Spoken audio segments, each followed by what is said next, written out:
talk to me a little bit about Western Michigan, what you've seen on tape. Have you watched them at all this year before you even knew about the matchup? I mean, they're a really good team. I've seen highlights of them. 13-0, that's not easy to do, especially just playing in college football like this. So, they're a really good team. Offensive-wise, efficient, score the ball, doesn't really turn it over. Got arguably probably the best receiver in college football, and then just a stout defense that's good. You talked about some of those points. They don't turn over the ball over ever. They're number one in the country in holding on to the ball. When you hear anything number one, does that get your interest a little bit? Does that make it more of a challenge for you? Nah, I think overall we just try to play our game. We never get caught up in statistics of this team's number one in this or top five in that. At the end of the day, you can only control what you can control, which is play our ball, our style of ball. And we so far as a defense and a unit, we put ourselves in a really good position to be able to make plays on the ball. Now we just got to make it. Yep. Talk to me a little bit about that All-American wide receiver. What makes him so special? He could catch anywhere in his radius. He's gonna catch it. Don't throw it high, throw it low, whatever it is. He's just kind of for sure hand dude. So it's gonna be fun, facing him. I think overall, we faced some really good receivers this year, and it's just prepared us to face another good one. So we're excited as a unit to be able to take on that task, and it's gonna be fun. Talk to me about the running back, Franklin. Have you faced backs like him? What do you look at him as? Yeah, he's a tough back. When we say have we faced guys like these, we have. I think as a back, to me, in my opinion, we faced the best back already in the nation as far as Leonard Fournette, and then Penn State's back was just as good. The amount of teams that we've played with really good backs has prepared us for this moment, it seems, as far as the receivers that we've faced. We've faced a lot of guys that of this caliber, of this competition that we're about to play on the second, and so it's just prepared us for what we got to do.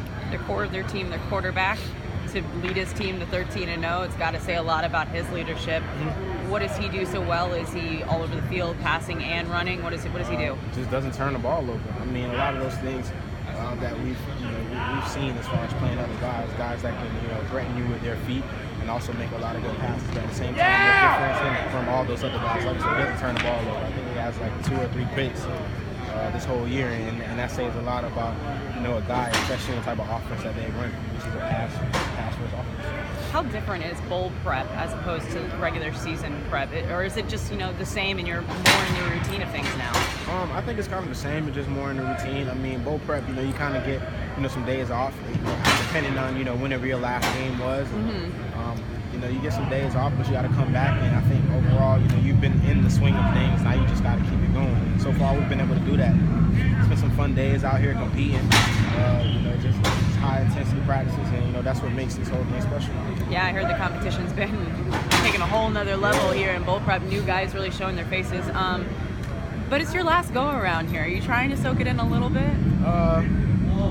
I've been here for a while, and I've been playing for a while. I've been through 3 of these so far. It's just saying my final goodbyes to people, and am I sad a little bit? But it's time for me to go. I've been here for a while now, so time for some new faces to come in here and make some plays. And I'm excited. There's a lot of guys, especially in the secondary that I'm close to, and I'm just excited for what their future holds. As the senior group, they have a chance to make it 3 bowl wins in a row. How special would that be to be a part of that? It'd be really special, just especially after we got the first one, talking to guys that I was a part of the team on their freshman year who I think haven't won a bowl game, like James and those kind of guys. So for us to be able to change how the swing of things were kind of going at some point, and then also for us just to put together these wins. The third one would be special, especially for a lot of guys on the senior group being their last game. Yep, as a senior, how special is this group? You've been around these guys for so long. What does this senior class mean to you? It means a lot, especially when I get a chance to look at that senior poster. I see a lot of guys that came together, especially with everything that was going on before the season started. Just with the schedule, where we were going to be, this and that, to see us come together and us to, gel this team together and be able to play as good as we did. It'll always be something that, I'm thankful for to be a part of as far as my football career as well. One of those senior players that's special to this team, obviously named team MVP, Leo Musso. Mm-hmm. Why him? Musso, to be honest with you, has played, just overall really big this year, and then also just how he carries himself on the field and off the field. He's definitely a leader. You know, people I think say a lot about, Sojourn had to lead the secondary. Musso was a really big piece of that. I mean, after cornerback, he played safety, so to kind of get those guys to jump on board, not even just the corner group, but the safety group as well. I mean, a lot of inexperience there as well. But like I said, just the way he carries himself on and off the field, he's truly a leader. And, that award for him is well deserved. He deserves it. He's come a long way. He was a preferred walk-on, getting a scholarship. Injuries. His final year, he finally starts. What does that say about his character and just his drive and his determination? Yeah, no quit. I mean, no matter what situation we put him in, he's gonna find a way to excel and be himself and be great. And I think that's what he did this year, even last year. Just every opportunity that he got, he takes and he runs with it. I think this year was just truly a year because he was truly shining. I think the best thing for a lot of guys in the secondary was just having Coach Little, somebody that just had unshakable confidence in all of us. No matter what happened, any game that we played in, where we might have not played our best football, Coach Little never, steered away from having that confidence in us. And I think overall that's helped a lot of guys, and it's helped Musso as well. In that backfield, do you feel like you guys were really underestimated just by looking at some of the sizes? You say like 5'9", 5'10". I mean, Leo's size has come into question a few times. Yeah, I mean, of course. I mean, I think it's not even just a size thing. I mean, I think we were just, put behind the 8 ball just from the start, just because we didn't have big names or something like that. Maybe if you look at, Iowa, Michigan, Ohio State, those guys have these players, this and there.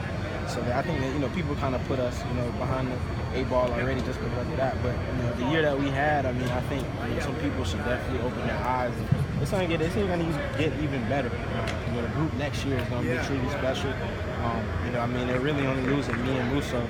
And it's a lot of guys that y'all gonna be talking to really soon. It's a lot of guys. I like hearing that. That gives me good things to look forward to. Now Christmas. Okay, Christmas is coming.